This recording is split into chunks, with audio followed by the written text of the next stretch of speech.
Hello everyone. Let me know if you can hear me.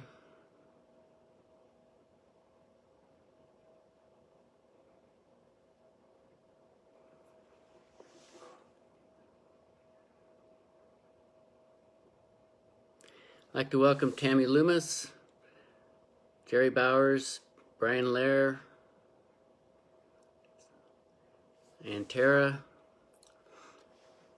Okay, sounds like I'm getting some comments that people are seeing and hearing me okay.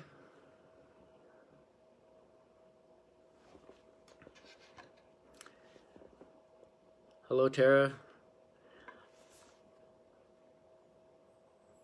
Okay. Larry, Nancy Hibble, Judy Hostetter, Dorian Blacketer. Hello, Brian. Hello, Renee. Thank you for everyone joining me on the class this evening. I'm trying to fill in for Craig, and obviously it will not be the same as Craig's smooth delivery, but I'll try my best. We're going to start a series of lessons taken from the book of Romans. It's not going to be an exhaustive study of Romans, but we're going to be talking about one another scriptures from Romans. And I got this series of lessons from Memorial Road Church down in Edmond, Oklahoma, and I added some more to it myself. But we're going to start with just an introduction this morning. Introduction to the series of lessons. By the way, Mike Monday and I will be alternating lessons. I'm taking this one, and then in 2 weeks he'll take the next one. So what I'm doing this evening will be an introduction to the study, and also the first lesson, which will be on encouraging one another. So we continue to get more people to join. That's great. So let's start off by turning over to Romans chapter 1. And we're just going to have a short reading from Romans 1, 11 through 13. And Paul says, "I long to see you, so that I may impart to you some spiritual gift to make you strong. That is, that you and I may be mutually encouraged by each other's faith. I do not want you to be unaware, brothers and sisters, that I planned many times to come to you, but have been prevented from doing so until now, in order that I might have a harvest among you, just as I've had among the other Gentiles." So we're going to be exploring that a little bit more, Paul's reason for coming to Rome, and this idea of mutually encouraging one another. But before we get into that, I just want to give a brief background into the church in Rome and why Paul is writing them.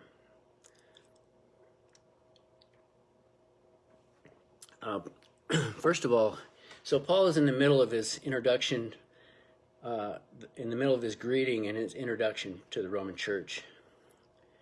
And of course we find that in all his letters. And I read where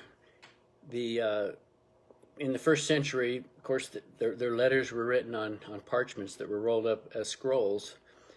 And so the author of the letter would sign his name at the beginning rather than the end, so the people would know right away who the letter came from. So Paul is addressing them, letting them know that he's the one writing. And we see a few things different about this introduction than we see in some of his other letters to other churches. What makes this greeting different, really, is that those other churches, than the letters to the other churches, is that Paul had never been to Rome. He doesn't know the people there personally. And we see that he knows from verse 8, if we go back a little bit, we see that he's only heard reports of their faith. In verse 9, we see that he's been remembering them in his prayers. And then verse 11, he longs to see them, and he is often intended to come to them in verse 13. So we see that he doesn't have necessarily the personal relationship that he had with other churches that he had actually been a part of, that he actually lived there with them. But he really did have a bond with them. He really did long to see them. And the focus of this lesson is going to be on verse 11 and 12, where he says, I long to see you that I might impart to you some spiritual gift to make you strong. That is, that you and I might be mutually encouraged by each other's faith. We see here that one reason Paul wants to see them is so that he can impart to them some spiritual gift to make them strong. I wanted to, before we get into that, I did want to cover a little bit about why he's writing to the church in Rome. There was I got a little bit ahead of myself. I want to talk a little bit about the problem that existed in Rome at the time. You know, Paul wrote to the Romans for a lot of theological reasons as well. You know, how a person is justified and discussing the righteousness of God. But Paul was also writing to address social issues. And the social concern that he had most of all was the discord between the Jewish Christians and the Gentile Christians. He wanted to address this conflict with the Jewish, between these two groups, because they weren't treating each other right. So a primary emphasis was made to show that both Jews and Gentiles were made right with God through Jesus Christ. And that's kind of one of the primary focuses of the book of Romans.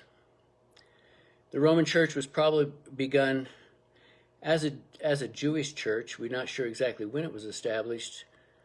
Possibly after Pentecost, some of the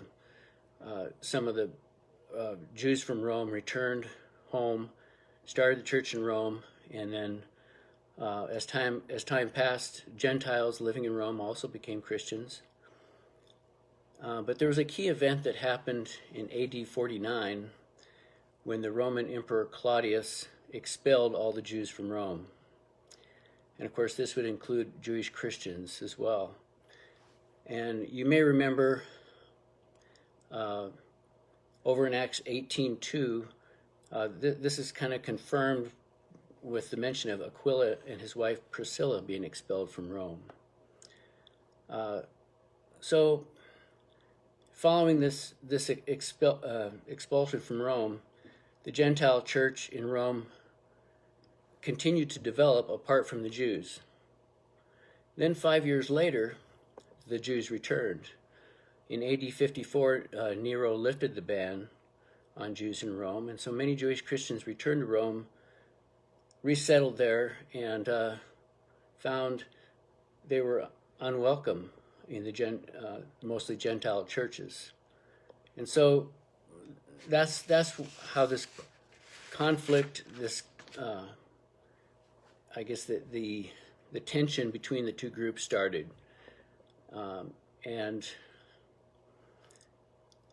It was something that Paul wanted to deal with, and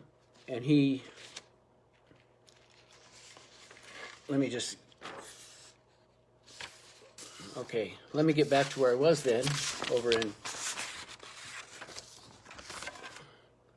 back in Romans chapter 1.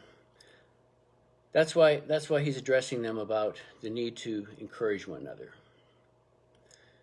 So in verse 11 and 12, he says, I long to see you so that I may impart to you some spiritual gift to make you strong. When we read that, I think, well, that makes sense. You know, Paul was an apostle. He was a missionary. He planted a lot of churches, and we see that he went back to these churches and encouraged them. We would expect him to want to encourage the church in Rome. We see his motive is not really out of a sense of duty, that this was just his job, but he wanted to impart something. He wanted to impart a gift to them to make them strong, and he goes on to say that you and I may be encouraged, mutually encouraged by each other's faith. So here's your first question, and you can use your comment feature for this. Do you find this statement surprising, that Paul would want to impart to them a spiritual gift and to be mutually encouraged by them?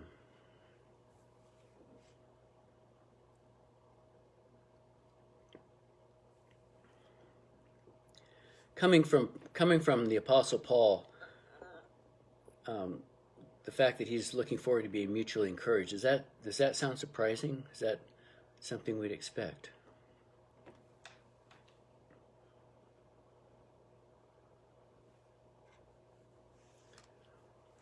I know there's a delay before the comments show up, but if you wouldn't mind sharing how you feel about that.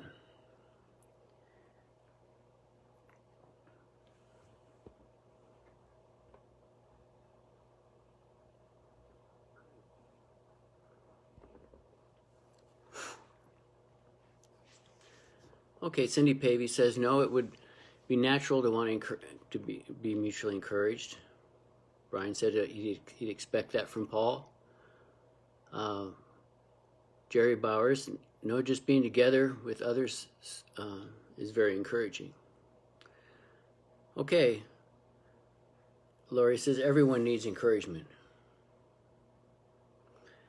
Okay, we all identify with the idea of we come together to encourage, and that we all need encouragement. I think what might be surprising is that Paul was expecting that they would encourage him,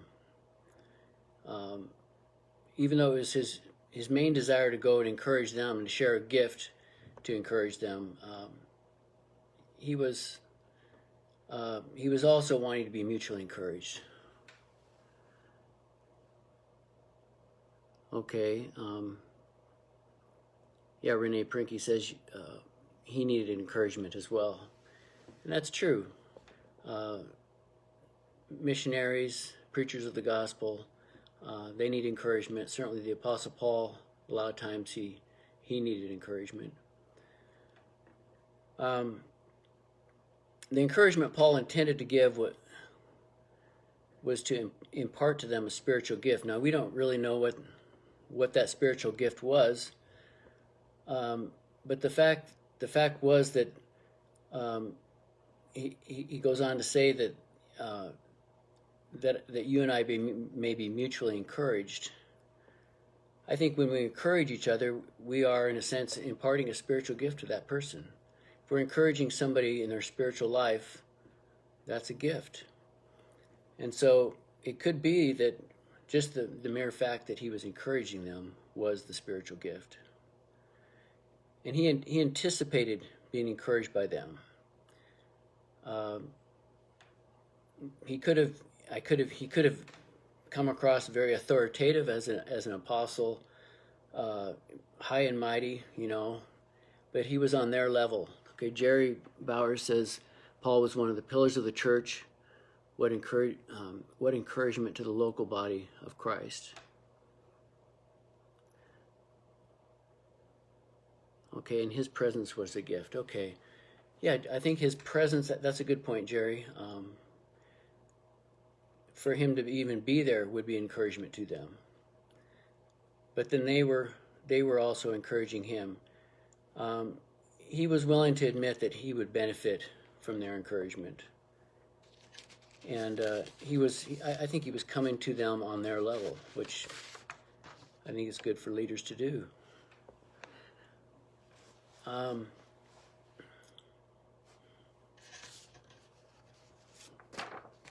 get that right.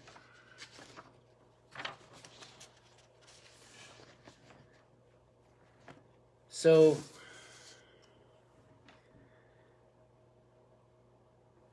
in today's church, in our world, in the church today, we don't have this. We don't experience maybe the conflicts that they experience between Jewish Christians and Gentile Christians. But of course, we still have interpersonal conflicts. We still have. Thanks, Jerry. We still have interpersonal conflicts. We still have differing opinions from time to time. What are some of the conflicts that we may experience today in congregations of the Lord's body that obviously are different from what they experienced back then? But what are some conflicts and tensions that would maybe require the need for us to meet to encourage one another?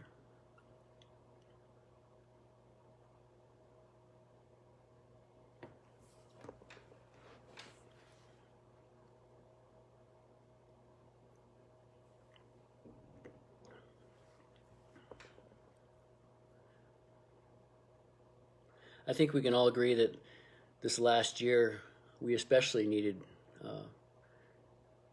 This last year brought a lot of conflicts and tensions and differing opinions. Mona says differing ideas and opinions. Yes, there's always going to be differing ideas and opinions. And as Cindy Pavey says, the whole COVID thing really brought that out.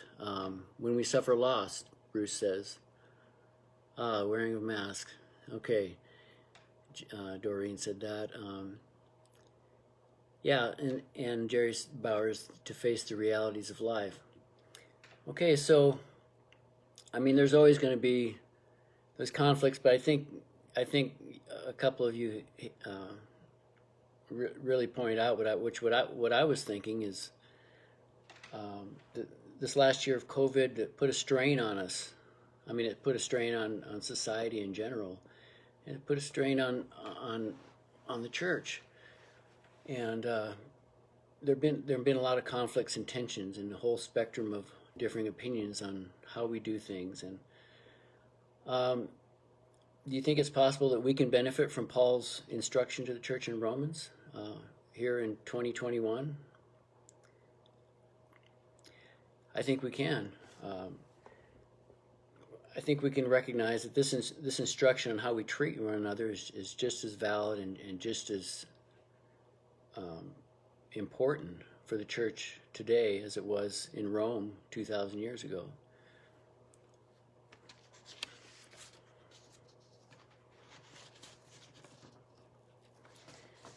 So, as we think about ourselves and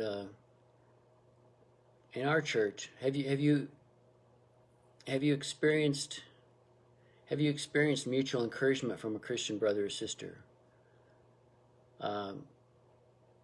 And how is mutual encouragement better than just going there hoping to receive encouragement? I mean, is there a benefit to mutual encouragement? Jerry says we need to be sensitive to each other's feelings. Okay, that's true. Part of our encouragement is listening to other people, trying to understand how they're feeling, put ourselves in their shoes.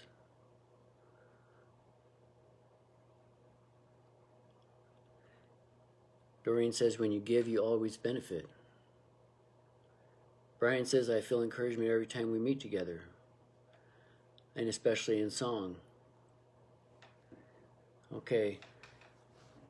And that's really how it should be. I mean, it's God's, as Jerry Bowers says, it's God's will to encourage.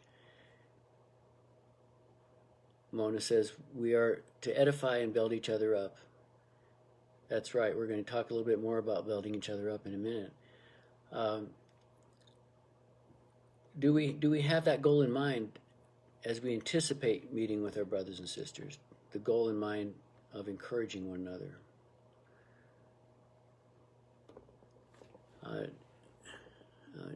Jerry Cycle says it helps keep one motivated to do better in every aspect of life. It inspires unity, says Jerry Bowers. Okay, these are good answers. There's a lot to be said for encouraging, and there's a lot to be said for going to mutually encourage. We should never think of it as just us giving or us receiving, but we should go wanting for both to happen. So why is being there in person important for Paul to accomplish this goal? You know, he says he longs to be with them. He longs to see them. It wasn't enough for him to just write to them. And Tammy Loomis says, knowing that we are not alone in our walk with God. That's important. If we aren't together, we may feel we are kind of alone. Brian says he knew of their faith. Okay, that's true. Laurie says writing is one-sided. And Doreen Blackletter says human contact is vital. Jerry Cycle says it makes it more personable to meet in person. Very true. Today we have many means, I guess, other than meeting in person. You know, ironically, I'm talking about how great it is to meet in person when we're meeting online right now. But that's satisfying. That's satisfying a need. Tara Lair says you can't hear tone in a letter. That's so true, and it's true in a text or an email, and we have email, text, phone, video calls, and they all have their merits, but really, for the purpose of mutual encouragement, they fall short of being physically together. And I think we can all appreciate that. Many of us, of course, you know, many of us this last year and even still are unable to meet with the whole body. There's many that are choosing to stay home for valid reasons, and we're fortunate, we're blessed that we can still have the communication and the fellowship in spite of that separation. But really, I think most of us would agree that being all together, being physically together in some form, is beneficial for encouraging one another. I think that I look back and I think I've taken for granted some of our meeting times in the past. You know, a lot of times we just meet together and it becomes a habit. It's not a bad habit, but we enjoy coming together to hear the sermon and to sing together and to fellowship together. But maybe we're not taking full advantage of that. Maybe we're not thinking about mutually encouraging one another every time we're together.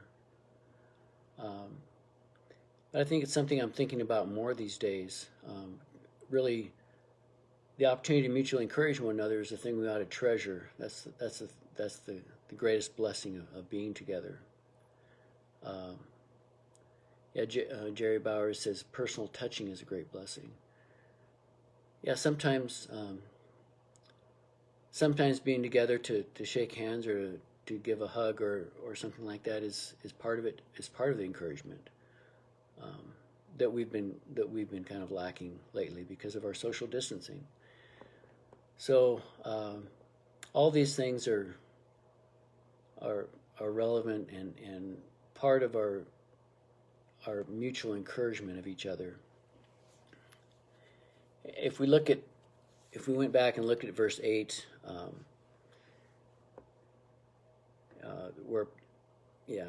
verse 8, where he says, I thank God through Jesus Christ for all of you because your faith is being reported all over the world. So what is the basis for Paul's positive outlook?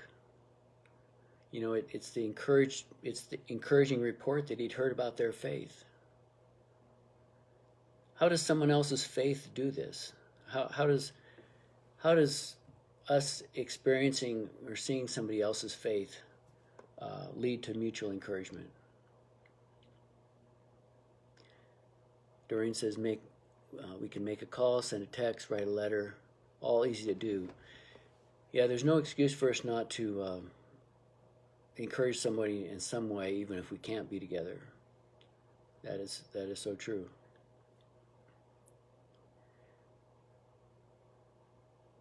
But how does another person's faith encourage us?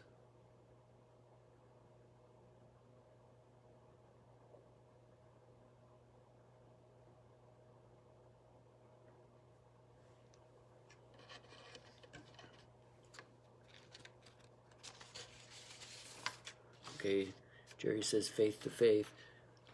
Lori says just knowing others are faithful encourages. I think that's true. Even just knowing other people are there, are present. I think Brian said earlier that just Paul's presence would have been encouragement. We see the perseverance in trials, Bruce says. Brian says they are passionate about something else. Jerry says it's encouraging to have the same faith. Brian says it's awesome to see how others reach God. Okay, Mona says helps us on our goals to strive to become faithful. Jerry Cycle, mutual faith can be a huge encouragement and help us strive to do better.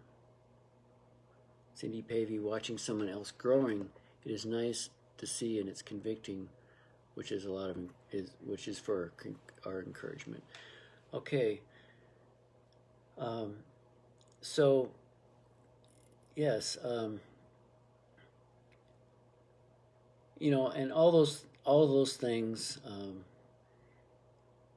I think we experiencing somebody else's faith and their encouragement.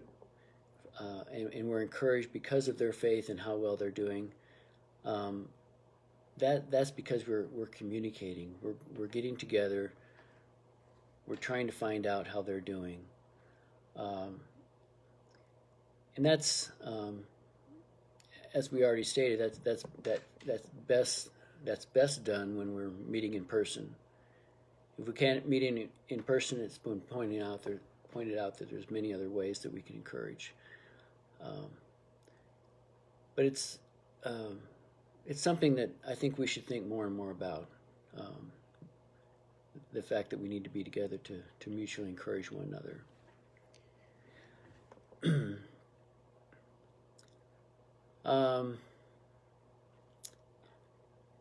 Okay, so I'd like to look over at 1 Thessalonians 5:11 for a moment. And Paul says in 1 Thessalonians 5:11, he says, "Therefore encourage one another and build each other up, just as in fact you are doing." Okay, I'm still getting more comments. To encourage, Doreen, to encourage and be encouraged begins with caring about others. Jerry Bauer says, "I've seen so much faith growth this last year." That's encouraging to hear. I think challenges sometimes really do cause our faith to grow. But Paul says, encourage one another. He exhorts us, the church in Thessalonica, and he exhorts us to encourage one another and build each other up. Why is building up each other an important part of encouraging one another? And as you're thinking about, you can go ahead and use your comments on that also. But Paul here is teaching that we are encouraged and build up our brothers and sisters with the idea of a building being built. So, you know, the things that we say need to be constructive. The things that we the things that we say and in our encouragement need to be constructive, and of course, obviously, we don't want to say anything that would be destructive. And sometimes we can be constructive without saying anything, just listening, just hearing what other people have to say. Okay, Jerry Bowers says it offers grace to others. Bruce says we need to know that we are not alone in our faith, in our victories, and in our struggles. I think that's very important, Bruce. Knowing that we're not alone, that we're united in our struggles, as well as our victories, and to share those with one another. I mean, both are encouraging, sharing struggles and sharing victories. Sometimes we're reluctant to open up to others and share a struggle that we're having. But if we realize that that we can be encouraging to someone, we can mutually encourage one another by sharing those struggles, and we can build others up. We can help them. We can fortify their faith and help them in their walk with God. So building one another up, encouraging one another, being constructive in our comments to one another. Yeah, Jerry says encouragement is not an option; it's a mandate from God. That's right. We're commanded to encourage one another. It shouldn't be an option, and yet sometimes we forget to do it, or we're just so involved in our own problems we're not thinking about it. But we should go to be encouraged. But I think one of the best ways to get encouraged is to go with the mindset of wanting to encourage others. Laurie says, I'm encouraged by people who don't even know they are encouraging me. Okay. That can happen. I mean, that got a lot of thumbs up. There's a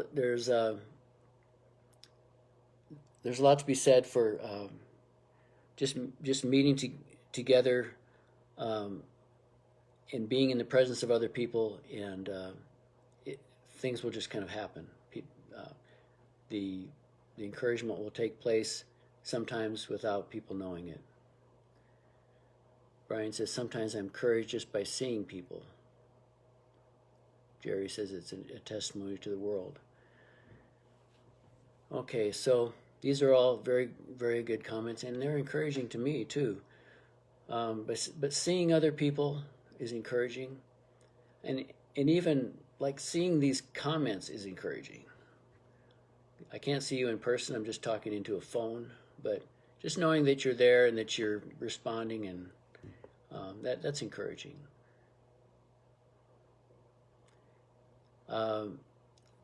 So Doreen says it takes an open heart.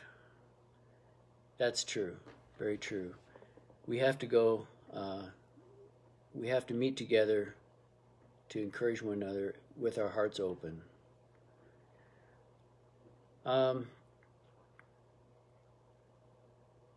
So another passage, I want to just touch on a couple other passages. Colossians 2, verse 2.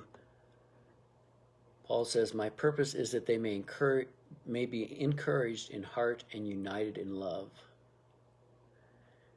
So, do you think there's a connection between our hearts being encouraged and our hearts being united in love? You think that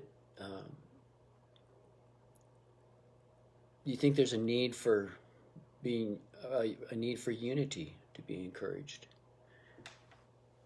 Okay, Jerry Bowers, it's good to be for our personal well-being. Brian Lair says, this class is really making me miss our Sunday night fellowship. Yeah, which is even better than this online fellowship, but they're both good. We're thankful thankful for those times that we can be together, either in person or online.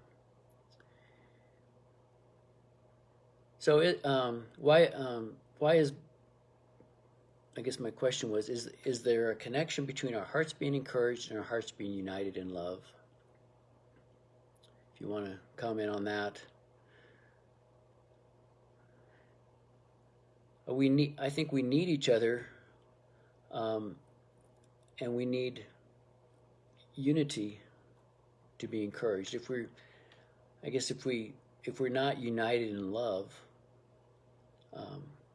then it's really hard to be encouraged by one another.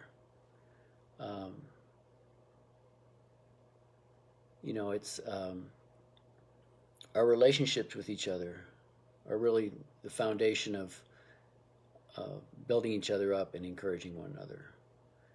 So building the relationships, which is really being united in love, is important. Laurie says it's hard to be encouraged when there's strife. Okay, that's true. It's actually discouraging, right? It's discouraging when there's conflict, when there's strife.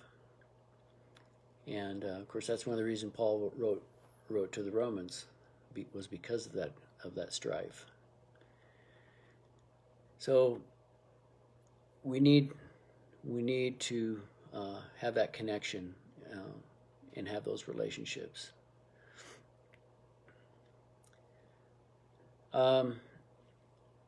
Okay, Jerry Cycle says having a bitter heart cancels out having a heart filled with unity and love. Okay, Carl Grove, to know is to love. Okay, that's true. Getting to know someone is really key.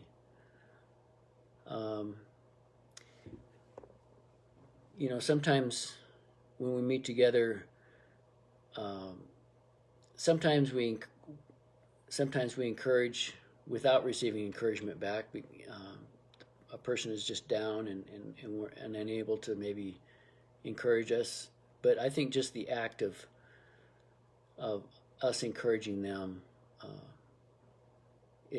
and knowing that we're helping them, that helps lift us up as well. At least that's my experience.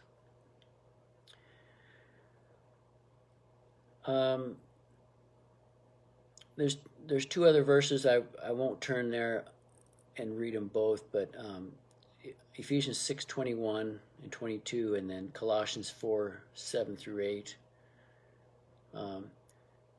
These are examples of a man named Tychicus, whom Paul sent to both the churches in Ephesus and in Colossae to encourage their hearts. But in both cases, it says there was another purpose of Tychicus' visit.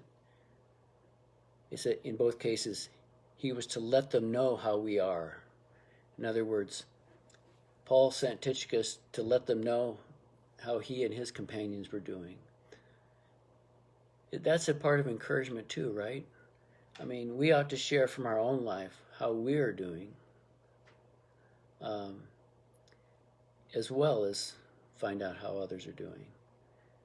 And so that's I think part of this mutual encouragement, letting people know how we are doing. Maybe even opening up. That kind of gets back to what we talked about earlier about opening up about our struggles or our victories. Okay. Just have a couple more questions before we wrap things up.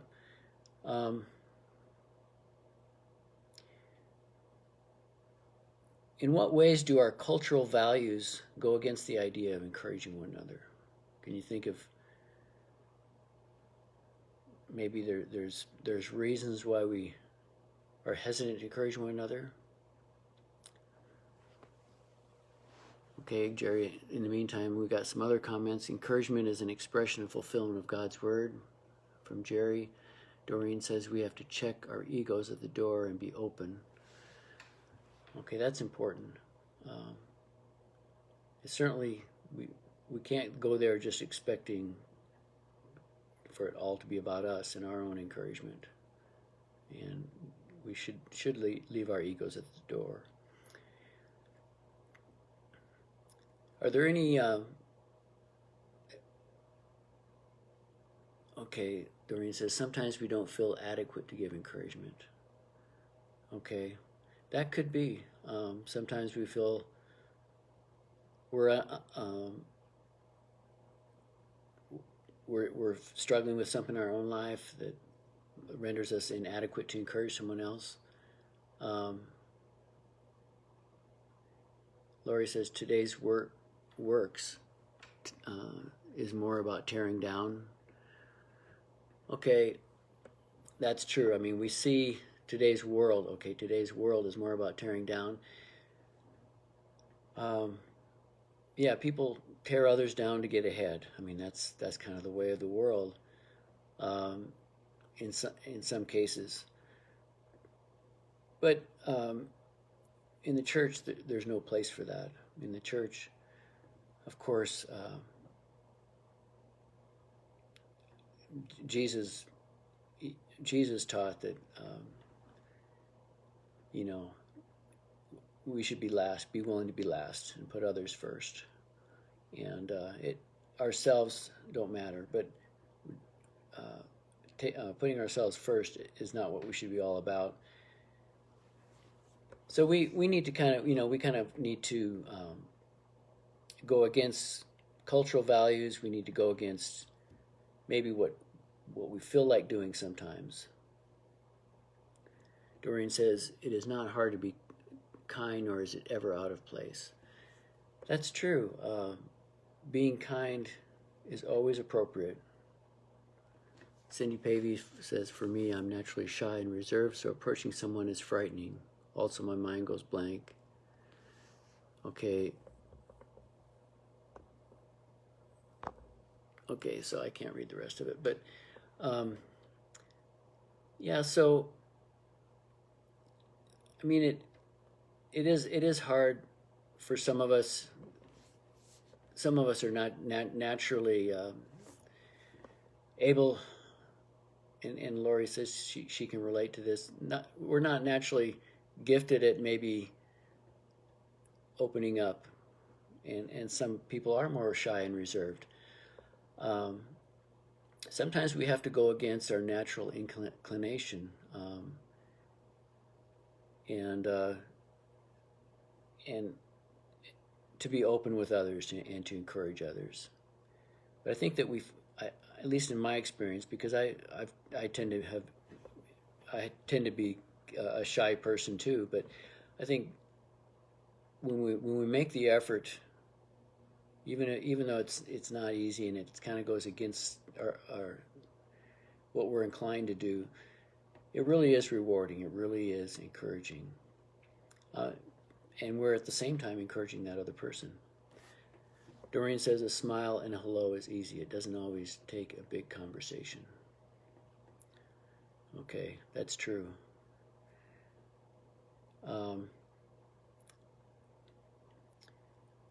Okay, there's various ways that we can encourage one another, and a lot of them have been expressed already. But another question, and this I think will be my last question, is how might newer or weaker Christians serve as an encouragement to stronger Christians?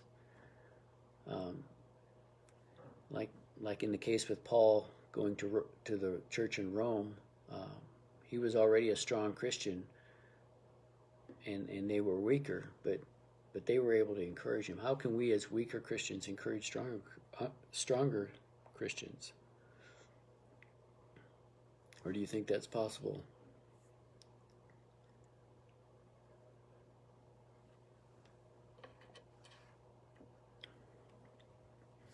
Okay, Lori says, just seeing them grow. A lot of times, that's true. A lot of times, just seeing someone that we witnessed being baptized, and or we saw as a young Christian, really start to mature. Doreen says their enthusiasm. That's true. Jerry Bauer's just being in church, and Tara says seeing their desire to learn. That's a good one. Yeah, and we know people like that, don't we? We know people around us who are growing, whose faith is encouraging us, whose desire to learn is encouraging us. Jerry Cycle says their thirst for the word. And Gay Colgrove, they remind us of the thrill of salvation. That's very good. I mean, our salvation should be thrilling. That's very good. Mona says walking side by side together in faith. Tammy says new Christians have an excitement because of what they have found. That's so true. I think many of us experienced that when we first became Christians. And we can be encouraged by that. But even people that aren't new Christians, people that are just going through struggles, who are weak right now, they can encourage us by opening up and sharing with us. They can encourage us by just being there, being in attendance, remaining faithful, even when they're going through some struggles and some trials. And so I hope that this is kind of this first lesson on encouraging one another has been encouraging to all of you, and I know it has been to me as well. We're gonna close there, and I thank you all for being on the call. There will be this will happen every 2 weeks, but like I said, Mike Monday will be taking the next one in 2 weeks, which happens to be Super Bowl Sunday.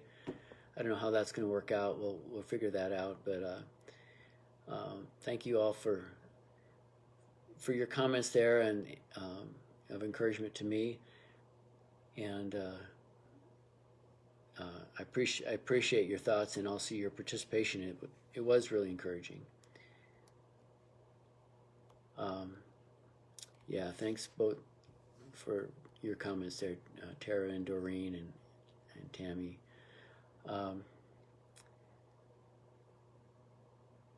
Bruce. Okay, thank you all for your comments. Let's go to God in prayer, and I'll go ahead and close us out. Heavenly Father, we're thankful for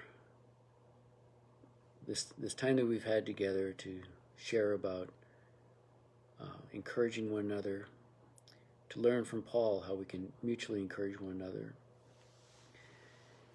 and for all the thoughts that were expressed. We pray that you help us, even though we can't all be together physically all the time right now, to use whatever means we can to encourage one another. And when we can be together, help us to strive for that mutual encouragement. Help us to listen and to listen to people's needs, to help them out, and to share how we're doing as well, and build each other up in our faith so that we can become the church that you want us to be, Father, that we can all mature in the faith, that we can all help each other grow. We thank you for that. This is all possible because of your Son Jesus, who died for us. Pray in his name. Amen.